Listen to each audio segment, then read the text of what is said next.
You've just come up with the next big startup idea. You're excited, you got a clear vision, and you're ready to go all in. But within a year or two, your dream starts to crumble. Your startup fails and you're left asking yourself what went wrong. And if you've ever been there, you're not alone. In fact, 90% of startups fail. So in this video, I'm gonna walk through 6 reasons why this happens and share practical steps that you can take to avoid failure. First, your focus should be on the problem, not just the solution. There are entrepreneurs who often fall in love with their ideas without understanding the problems that their target audience actually faces. And the mistake isn't necessarily the idea itself, but the lack of understanding of the actual problem that they're trying to solve. Because without a solid understanding of the problem, even the best solutions aren't going to find an audience. And it's all about perspective. So the key here is to flip your perspective. So instead of starting with what can I create, start with what problems actually need solving. And then talk to people. Ask questions. Dig into what frustrates them, what slows them down, and what do they wish worked better.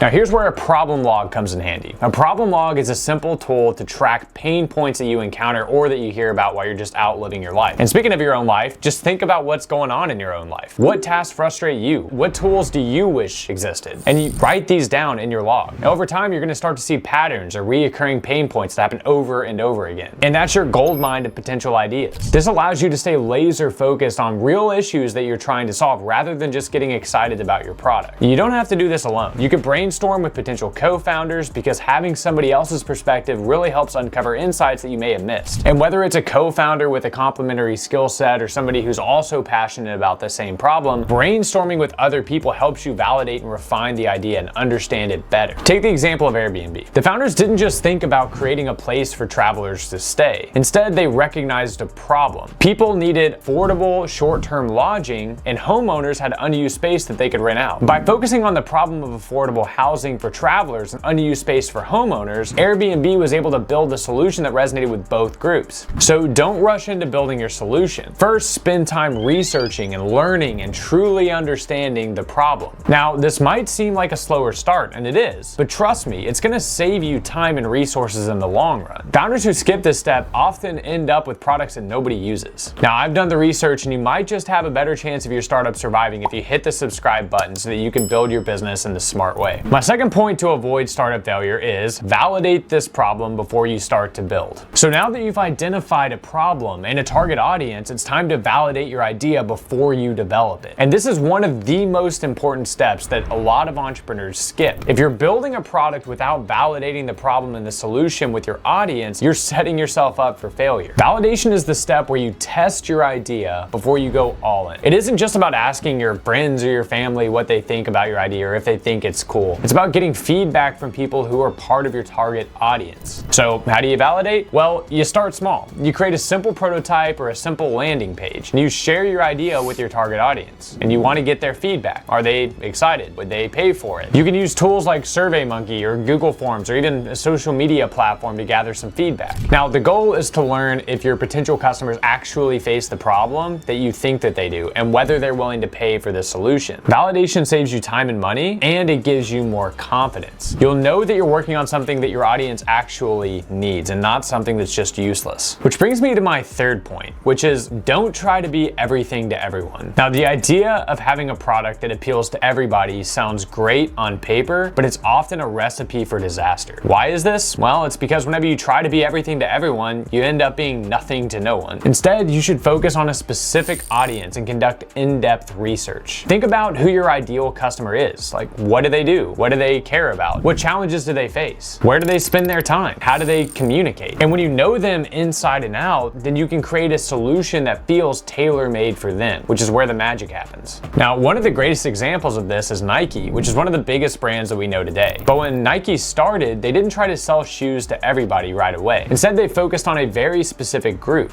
athletes. Why is this? Well, it's because athletes had a clear need for performance-enhancing footwear, and Nike understood that. They studied what athletes needed, and they designed their shoes to meet those demands. And all of that focus paid off, because once they nailed it with athletes, then they slowly started expanding into other market segments. And this is a perfect example of how understanding your audience and starting with a clear focus can set a foundation for massive startup success. Identify your audience and create a profile for your ideal customer. What's their age, their profession, their biggest frustration? And by zooming in, you'll build a stronger connection and create something that they actually need. And you can only do this if you know them incredibly well. Today's video is brought to you by Forecaster. Now, I created Forecaster after seeing entrepreneurs struggle with their financials. Many would refresh their bank accounts every day, they'd stress over cash flow, and they'd try to cobble together these clunky spreadsheets to try to understand their business. And when it came to fundraising, things got even harder, leading to confusing financial plans that really hurt their credibility with investors. That's why we built Forecaster. It's world-class software designed to make your numbers clear, attract investment, and to help you grow faster with the power of data. Plus, every customer is paired with an expert financial coach to guide them every step of the way. Click the link below for a free 30-minute discovery session with our team. If you're a fit to move forward, we'll throw in a free 10 hours of analyst time, which covers the full cost of your onboarding into our software. Now, we only take 50 new customers per month, so claim your spot today. Spots are very limited. The fourth reason startups fail is simply taking too much time to develop and release their MVP. So keep it simple and keep it cheap. Sometimes founders will spend months or even years perfecting their product before showing it to potential users. Now, the problem here is that by the time it launches, they've spent too much money and time and may have lost their opportunity. Instead, focus on creating a minimum viable product, or MVP, really quickly. An MVP is a very simple version of your product. It doesn't need to be perfect and it doesn't need to be flashy. It just needs to solve the core problem effectively. So releasing an MVP quickly has three major benefits. You'll know early on if people are willing to pay for your product. Early users can tell you what works and what doesn't, and that'll help you improve. You also save money by avoiding unnecessary features that people don't actually want or care about. If you're in the early stages of your startup, it's also really tempting to think that the more features that you offer, the better. But that can quickly spiral into a huge financial burden. Instead, keep it simple and focus on solving one problem that works really well. What's that core feature or value of your product? Just focus on that. You don't need to launch with 50 features. Start with one or two that solves a real problem effectively. For example, Instagram started as a simple photo sharing app with a filter feature. They did one thing and they did that incredibly well. Give people a quick and easy way to enhance their photos and share them. Over time, they expanded their features, but the core product remained simple. That's the key to success. Start with a basic functional problem that your customers can understand and benefit from. You should think of your MVP as the starting point. It's not the final version. It's the beginning of a process where you refine and improve based off of user input. So stop aiming for perfection and start testing as soon as you can. Fifth, make it a priority to engage with your customers regularly. So once your MVP is in place, staying in constant communication with your customers becomes a non-negotiable. And it's not just about talking to your early adopters. You need to engage with all of your customers, from your initial users to those who come on board later. They're all essential for providing honest, actionable feedback that you need to fine-tune your product. These are the people that are living and breathing the problem that your product aims to solve, and their input is invaluable. Don't just ask surface-level questions.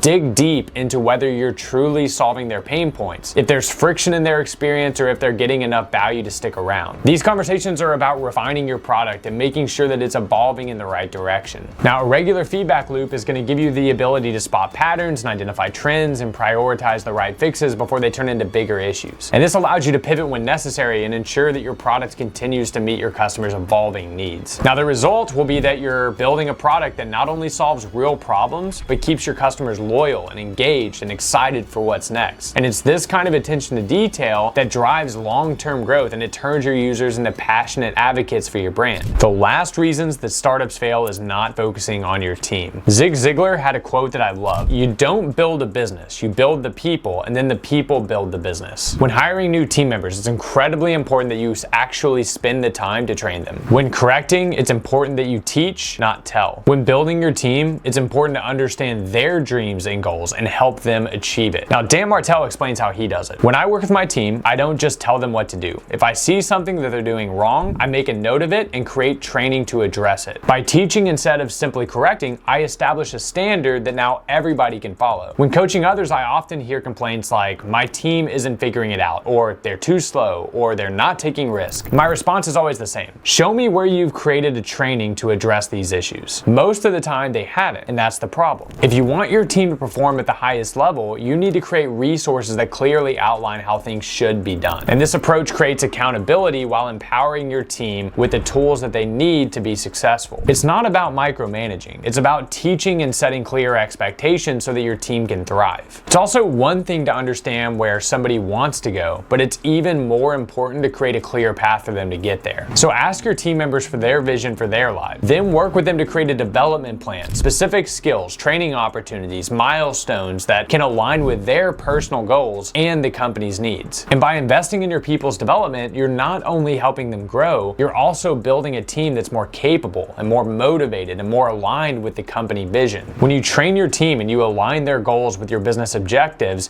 you create a culture where people thrive and they want to stay. Now that you know the 6 reasons why startups fail and how to prevent them, click this link to learn my key takeaways from Dan Martell's book, Buy Back Your Time.